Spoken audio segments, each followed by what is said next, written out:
జిల్లా విడవలూరు మండలం పరిధిలోని గోల్కొండ తోపు వద్ద ఘోరం జరిగిన విషయం తెలిసిందే. పఠాన్ జమీలా, పఠాన్ మొబీనా, పఠాన్ జహంగీర్ పథకం ప్రకారమే ఆమెపై దాడి చేసినట్టు తెలుస్తుందని, ఈ దాడిలో కామేశ్వరమ్మ అక్కడికక్కడే మృతి చెందినట్లు మృతురాలి కుమార్తె సుమా తెలిపారు. మృతురాలి కుమార్తె సుమా ఈ ఘటనపై పోలీస్ స్టేషన్లో ఫిర్యాదు చేశామని అన్నారు. తమ తల్లి మరణానికి కారణమైన వారిని కఠినంగా శిక్షించాలని, మాకు న్యాయం చేయాలని కన్నీరు మున్నీరుగా విలపిస్తూ ఉన్నతాధికారులను కోరారు.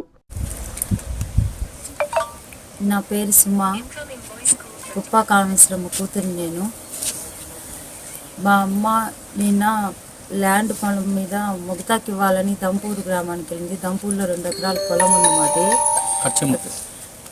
దానికి అక్కడికి వెళ్ళి కొంచెం మంజులమ్మ అని తెలుసుంటే వాళ్ళ ఇంటికి వెళ్ళి అక్కడ లీజుకి వేరే ఆయన చేస్తుంటే వాళ్ళ పొలము ఆయనకే మీ పొలం కూడా ఇద్దు అని చెప్పి ఆయన తీసుకొని నిన్న మధ్యాహ్నం పొలానికి వెళ్ళిందంట. 2 ఎకరాల